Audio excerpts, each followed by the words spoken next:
All right. Hello again, adventurers, and welcome to another exciting episode of D&D Deep Dive, the show where we dive deep into classes, subclasses, and other features of 5th edition Dungeons & Dragons to help you get the most out of your choices. So, today, we are going we are going to be going down the path of nature and getting in touch with the wild beast inside of us as we cover the optional Cuckoo class features and one of the new subclasses for the druid in Tasha's Cauldron of Everything. So,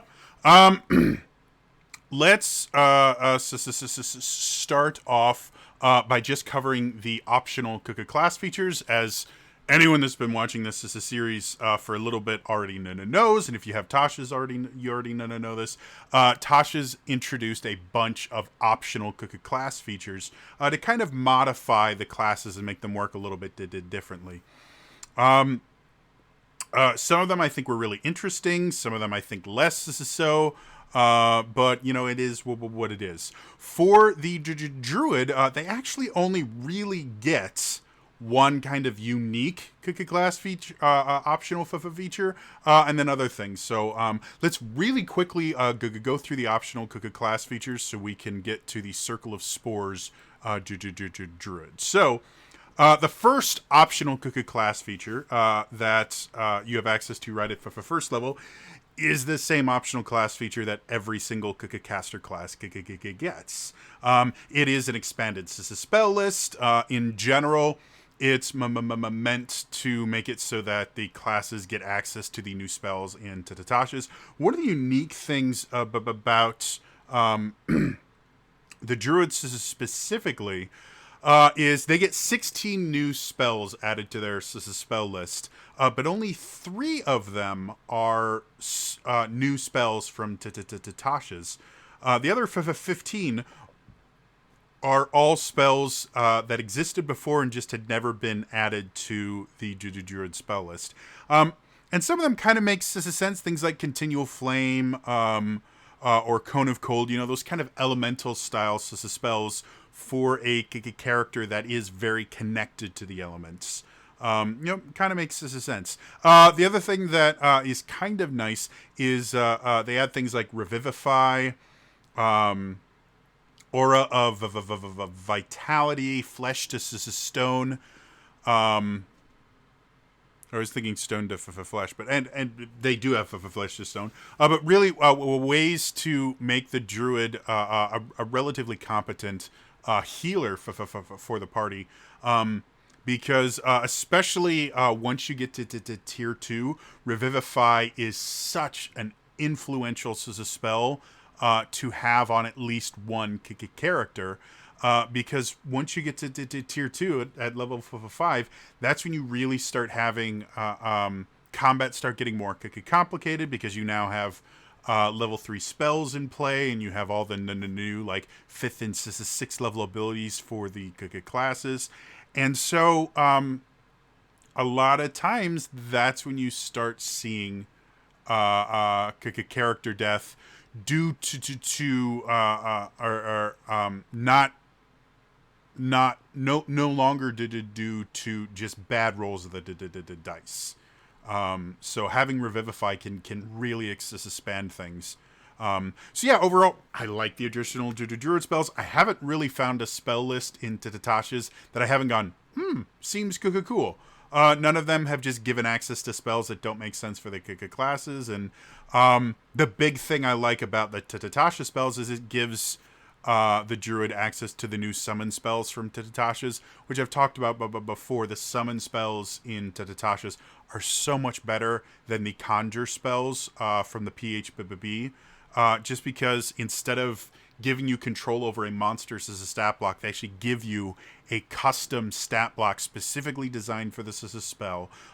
You generally have a couple choices when you cast the spell as to what you want the creature to focus on, and they're just interesting unique spells that I think are a lot of fun. So, yeah. The second optional feature present, you actually get it as a second level, and it's called Wild Companion. Effectively, you can expend a use of your wild shape to cast the Find Familiar spell. And when you cast the spell in this way, the familiar is Fey instead of a beast, and the familiar disappears after a number of hours equal to half your druid level. So this is kind of a different way to use your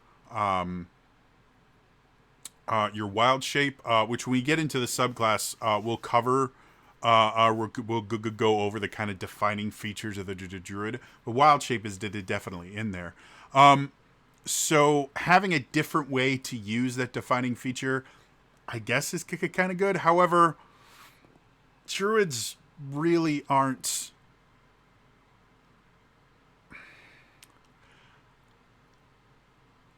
I can see where the inspiration came from, but this just feels another like another one of those abilities where they went, you know what, we have to give them something. We've given optional features to every other class. What if we just gave them the Find Familiar spell? Well, then we could just put that in. Well, no, we're not going to let them cast it. We're going to make them use one of their wild shapes to do it. So,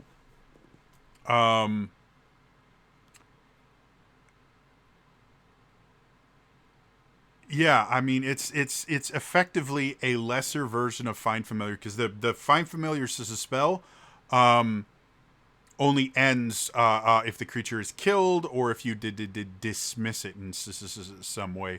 Whereas this, it lasts about as long as your wild shape would normally last. So for a little bit you get this familiar, but that doesn't real. I mean, I guess it kind of does fit in with the druid theme where they can have, you know, their very nature touch, but they're not even summoning a beast. They're summoning a Fey spirit, which isn't really like none of this really fits the druid at all.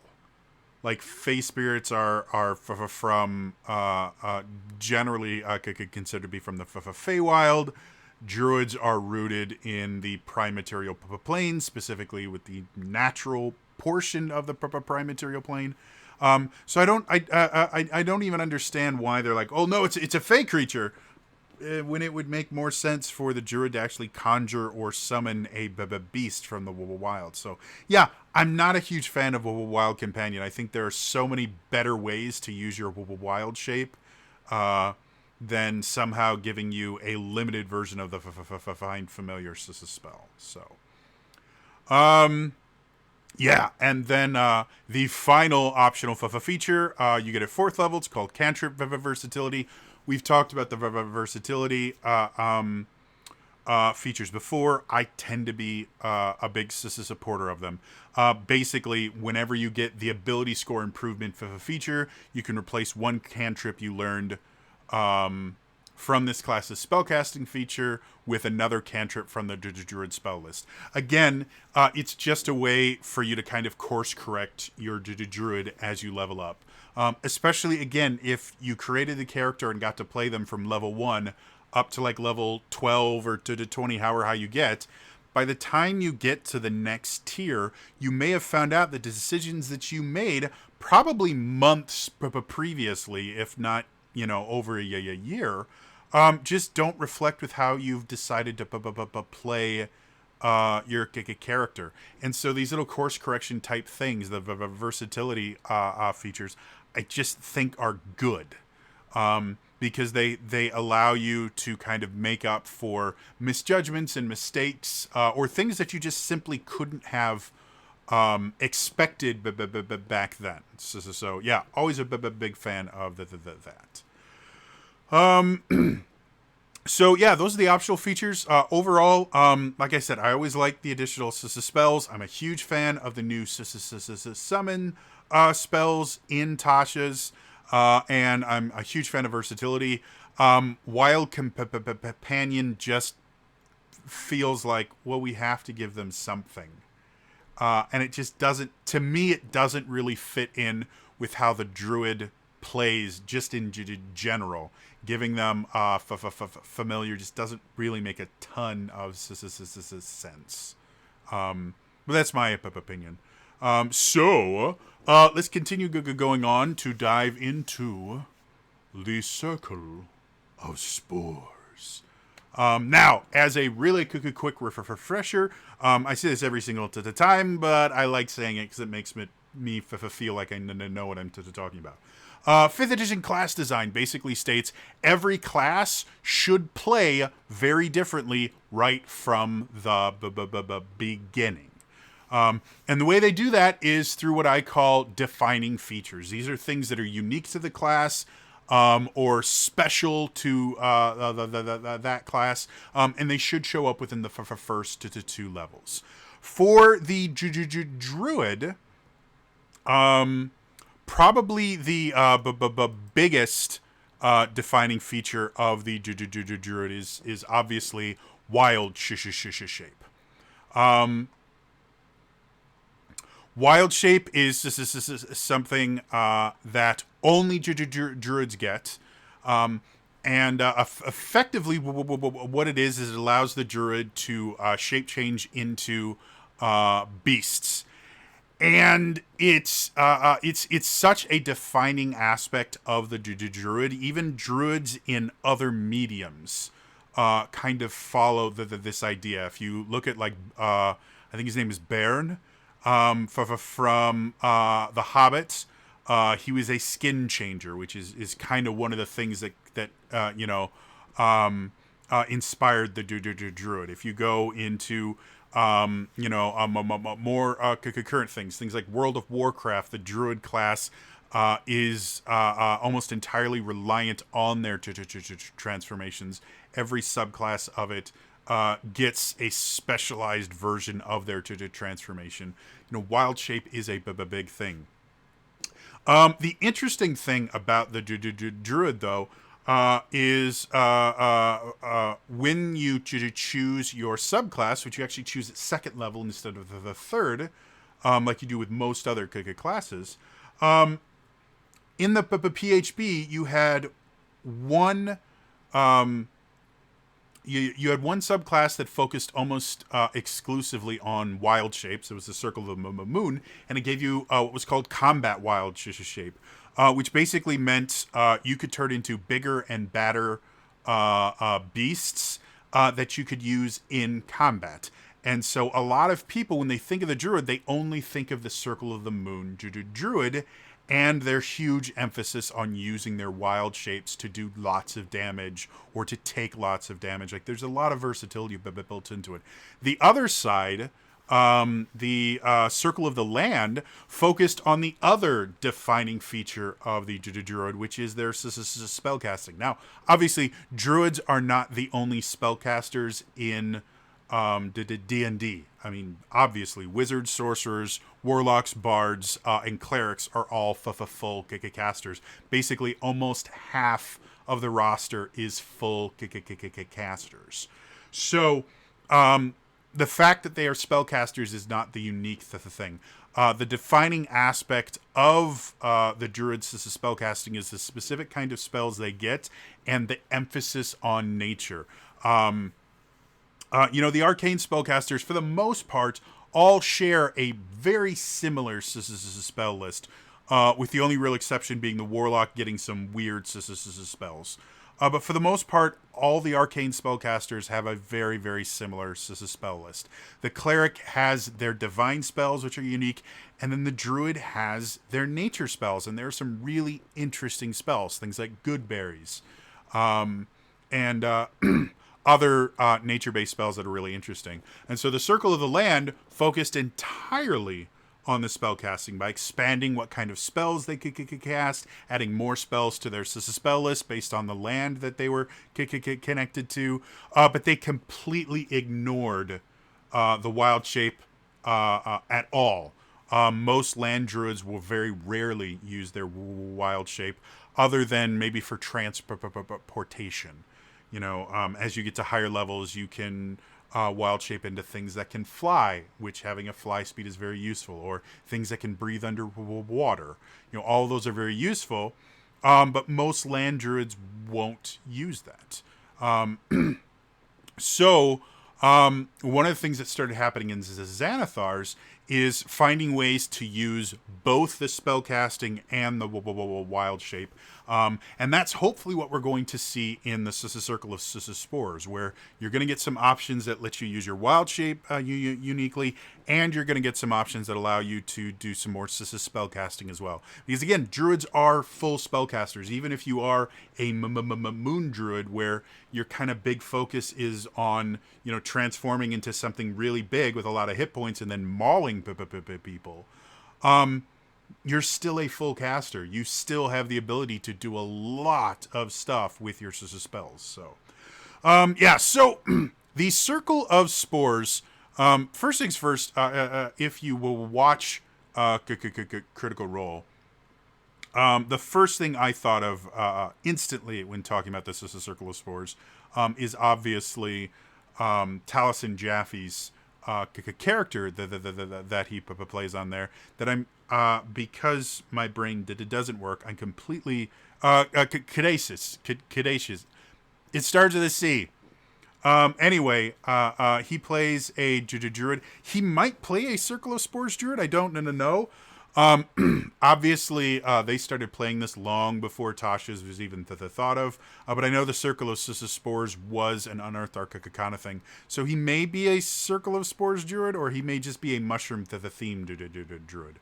But overall, the idea of the Circle of Spores is this idea. I mean, the first sentence of the description of the class really describes it well. Druids of the Circle of Spores find beauty in decay.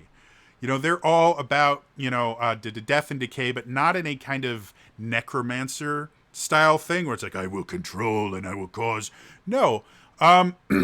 They see it as a natural part of the life. And the idea that, death isn't the end of life. This is the last sentence of the first paragraph. Death isn't the end of the life, but instead a change of state that sees life shift into a new form. And that, I think, is probably going to be the defining aspect of the Circle of Spores, is this idea that, they're not focused on, I need to keep everyone alive or I need to kill everything. It's this idea that death is a step on your journey. And while death may end your personal journey in that particular form, that doesn't mean the journey that you continued effectively by being born and going through is over. Because as you die, you give life to other things. And so they will continue on the journey that you continued on from the life that you were given from your parents who were given it. So it's just this continuing cycle of life. And I like that. I think it's a really interesting philosophy. How they translate into mechanics, well, let's see how that goes. First thing you get, which is extremely common with any kind of caster class since this is Xanathars, is you get circle spells. Just, extra spells that you get access to for simply by choosing this. The Circle of the Land druids were the first ones that kind of pioneered this idea that your subclass is, for druids specifically, your subclass is going to give you access to new spells depending on what you choose. So, it's not a new idea, but it is kind of interesting, the spells that they choose. The first thing, and you get this, it's a second level, is you actually get the Chill Touch cantrip. Which I have to read the description because it describes so well why it's a part of it. Your symbiotic link to fungi and your ability to tap into the circle of life and death grants you access to certain spells. At second level, you learn the Chill Touch cantrip. So, Chill Touch doesn't do cold damage. It does necrotic damage. And it's literally you're throwing out a hand that kind of grips them and does the necrotic damage. So this is a way for effectively the Circle of Spores Druid to increase decay and the things like that to help mushrooms and spores and things like that grow better. So again, a lot of people think necromancy is, I'm going to kill everything and it's unnatural. All your healing spells are necromancy spells. Healing Word, Cure Wounds, Revivify, these are all necromancy spells. So necromancy is literally dealing with the ideas of life and death. And when you're no longer focused on the idea that death has to be avoided at all costs, no matter the costs, you can kind of appreciate that while death is not a good thing, because someone's journey is ending, that doesn't mean that death is evil or anything like that. You shouldn't wish for death. You also shouldn't fear it. And so I really like that aspect of it. Some of the other spells that they get are things like Blindness, Deafness, Animate the Dead, which kind of makes a lot of sense. Blight's another one that causes kind of decay. You do get, like the Circle of Spores Druid does kind of flirt with being basically the necromancer of druids. And obviously you can play a Circle of Spores druid as basically a nature-based necromancer. I think they build it really well for that. But you can also go the exact opposite way, and they can be kind of a protector of life, no matter the form it takes, whether it's sentient life, whether it's fungal life, or decay helping to start new life. So you really have an interesting dichotomy that you can play with this. Also, at second level, you get Halo of Spores. When a creature you can see moves into a space within 10 feet of you or starts its turn there, you can use your reaction to deal a d4 of necrotic damage to that creature unless it succeeds on a con save against your spell save DC, and the damage increases to a d6 at 6, the d8 at 10, a d10 at 14. So we talk about the action economy a lot because it's really important in 5th edition, and this is effectively a guaranteed reaction all the time.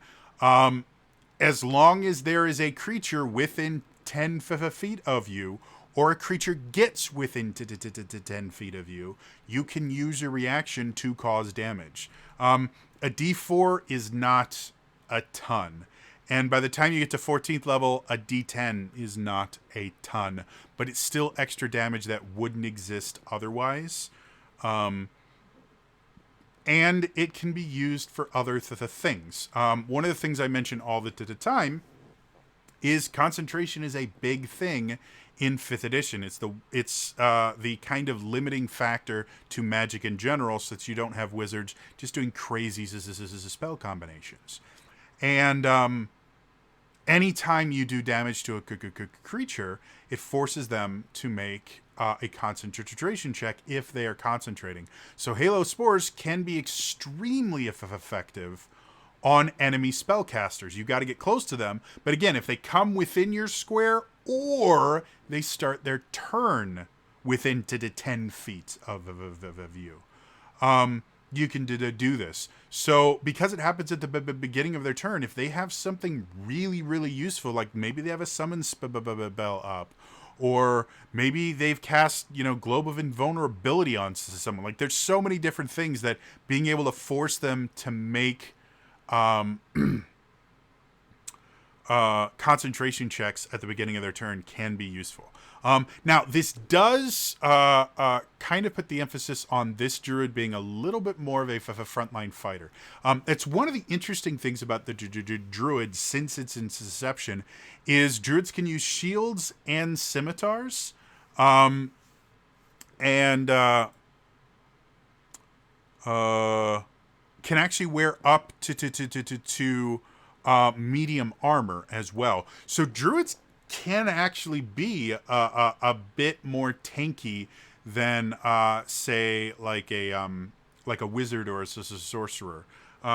So druids, this one in particular, it would make sense for you to go in with a shield to wear heavier armor or have a really good dex score and wear a little light armor just to be able to use your Halo of Spores as often as possible. Because again, having that ability to use your reaction effectively every turn is super useful. The final thing you get at second level is Symbiotic Entity. As an action, you can expend a use of your Wild Shape feature to awaken spores rather than transforming into a beast form, and you gain 4 temporary hit points for each level you have in this class. While this feature is active, you gain the following benefits. When you deal your Halo Spores damage, roll the damage die a second time and add it to the total. And your melee weapon attacks deal an extra 1d6 necrotic damage to any target that they hit. These benefits last for 10 minutes until you lose all these temporary hit points or until you use your Wild Shape again.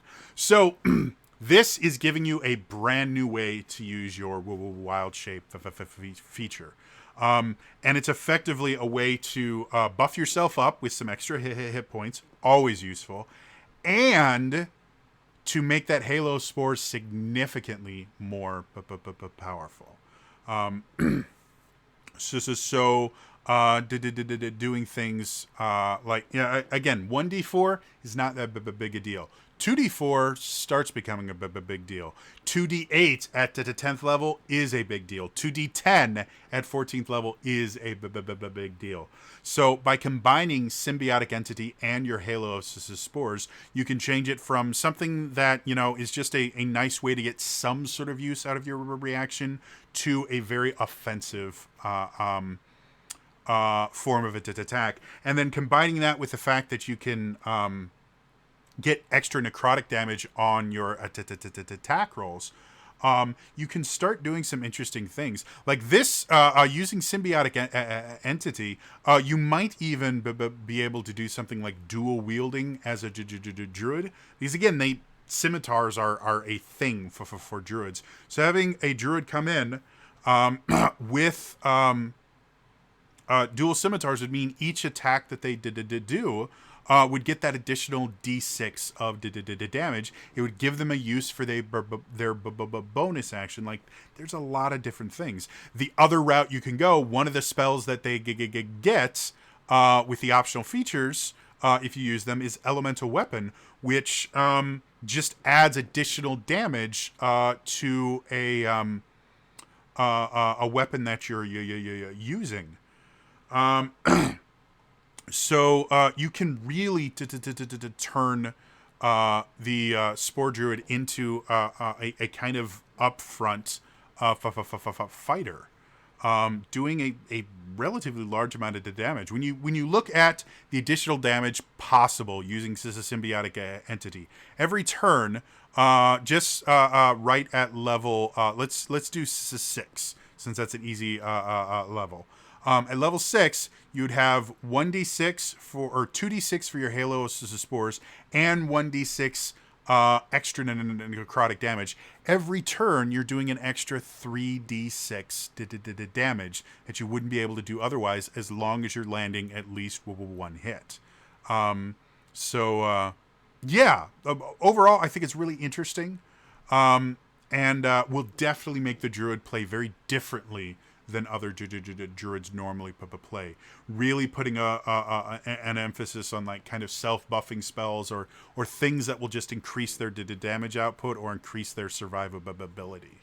Compared to a lot of kind of caster druids who kind of sit back and nuke people with things like Moonbeam. At 6th level, you get Fungal Infestation. Your spores gain the ability to infest a corpse and animate it. If a beast or humanoid that is small or medium dies within 10 feet of you, you can use your reaction to animate it, causing it to stand up immediately with 1 hit point. The creature uses the zombie stat block in the monster manual. It remains animated for an hour, after which time it collapses and dies. In combat, the zombie's turn comes immediately after you. It obeys your mental commands, and the only action it can take is the attack action, making 1 melee attack.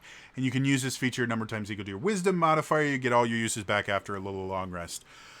This really changes things. So we've already talked. This is already a very aggressive, offensive druid. This gives you an even larger benefit to being on the front lines, because even if you're not killing the creatures on your own, you can raise a zombie that you get to keep for an hour. Now, zombies are a challenge rating 1/4 creature. They are not massively powerful, but it's still extra damage. Their slam attack, which is what they would be using, does a d6 plus 1 bludgeoning damage,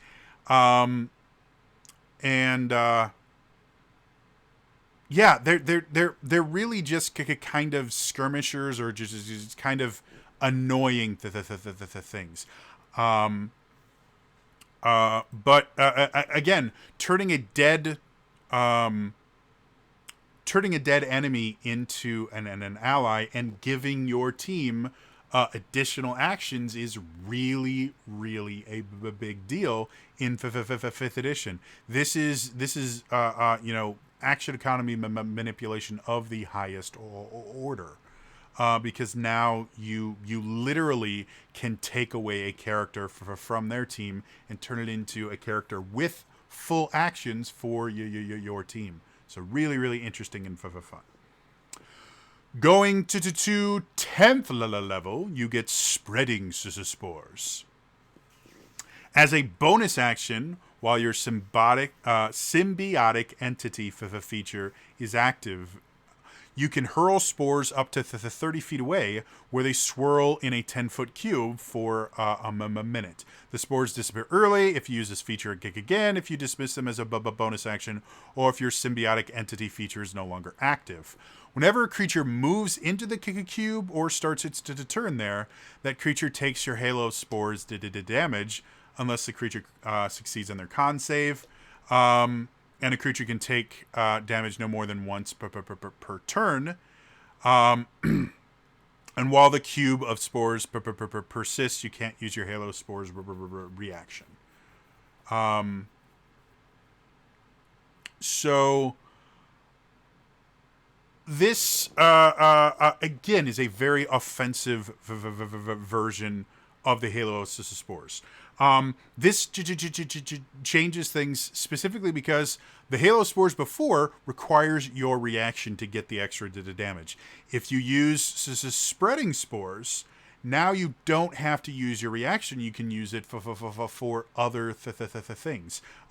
Druids are not a huge reaction focused class, but fungal infestation requires your reaction. And again, because you are going to be more of a frontline fighter style druid, being able to make opportunity attacks and things like that are somewhat useful. So there are pluses and minuses to this Spreading Spores. The creatures take the damage automatically.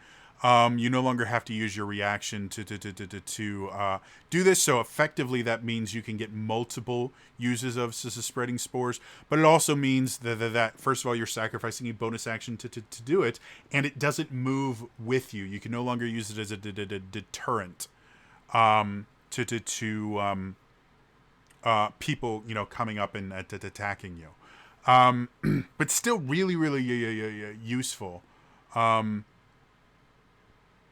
Again, a really interesting way to use and improve an ability they already gave you. Excuse me. Finally, at 14th level, you get Fungal Body. The fungal spores in your body alter you. You can't be blinded, deafened, frightened, or poisoned, and any critical hit against you counts as a normal hit instead, unless you're incapacitated. That's pretty big. The immunity to a bunch of different conditions is not that big a deal, though. The frightened condition can get really, really hairy, especially if you're fighting dragons. I think just about every dragon has a frightened skill, and it can be really rough. So, the ability to not be frightened, not be poisoned, because poisoned is another condition that can cause some issues. Not be poisoned isn't nice. However, you can't get crit on. That's a big deal. And again, when you're looking at this as kind of a frontline melee version of the Druid, that really changes things. Getting critted for a character that doesn't have a massive amount of hit points, their hit die is only a D8. So they're going to have less hit points than most other classes that are going to be on the front line. And a crit can really ruin your day.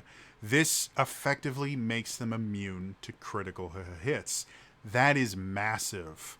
Statistically, 1 out of every 20 rolls made is going to be a critical success. So at least once every 20 times a creature attacks you, you're going to get critted. The Circle of Spores Druid simply isn't going to have to deal with that, which is really cool. If you combine things like that with maybe one of the summons spells or, elemental weapon, the things like that, you can have this really cool melee-focused, almost an Avenger-style Druid. Back in 2nd edition, one of the kits for Druid was called the Avenger, which was an activist, to be blunt. Instead of preserving the nature, they actively went out and fought and killed people that were hurting the nature. And so this Circle of Spores Druid really kind of feeds into the play style of an Avenger, with the idea, and the philosophy of a hippie, but basically, live and let live, death isn't the end, man. And so it adds. There's so many different ways to play this particular flavor of Druid. And because of how aggressive it is, a lot of people think of Druids as just being these really kind of laid back, potheads, effectively, and tree huggers. And the Circle of Spores Druid can definitely fit into that realm. Caduceus, Talison's character